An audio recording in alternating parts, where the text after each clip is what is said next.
Sweetened or Unsweetened? Audition Audio by Paul Schmidt, Technique Coach. The question comes up in coaching sessions now and again, should my auditions be processed or not? In general, auditions have at least two purposes. The primary purpose is to audition the voice talent's performance. That's how you perform the copy. If you'll be recording the gig in your home studio, then likely they're also auditioning your home studio audio quality. The last thing you want to do is surprise the producers of the gig.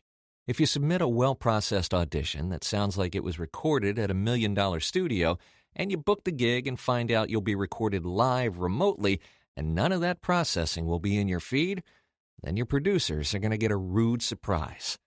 There are generally three scenarios for jobs for which you'll be auditioning from your home studio. 1, you'll be recording the final job yourself in your home studio.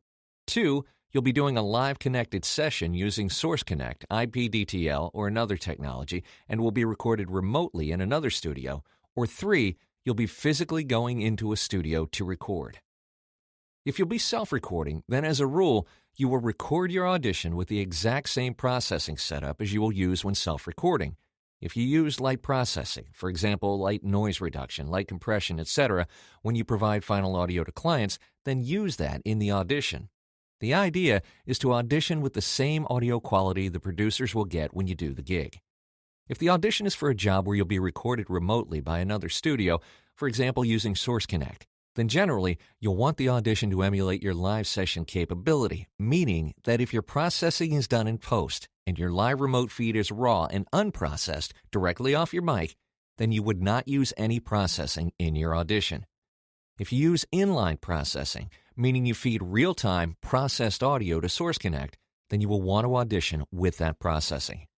And if you'll be going into an external studio to record, send your best audio. In the real world, this often breaks out by audition source. Pay-to-plays, direct clients, and some production house castings will be self-recorded, and generally you'll audition using your processing stack. Auditions for agents, networks, and some production houses will often be recorded remotely, and you would want to submit your auditions raw. These casting agents and producers want to know exactly what kind of audio they'll be getting from you in a live remote session. I've heard several national casting directors say that they don't want processed auditions for this very reason. This is why having a quality recording space is crucial for booking top gigs. If your audio quality isn't top-notch in live sessions, it's not top-notch for national gigs. One last note, all processing should be light. I cannot strongly recommend enough having a professional audio engineer custom design your processing stack for you based on your room and voice. Hiring a pro engineer can be done remotely. Typically, the engineer will walk you through their process, which usually involves sending them photos or videos of your booth, a recording of a specified length of your voice, and a specified length of room tone. The engineer will analyze your recordings and design processing that optimizes your voice and your space. I've been doing this a long time, and I know enough to know that pro audio engineers who design processing are worth every penny. I urgently caution you not to attempt to design your own processing unless you're an audio engineer. The idea overall is to submit audio that won't surprise anyone when you get the gig. Happy auditioning and good luck.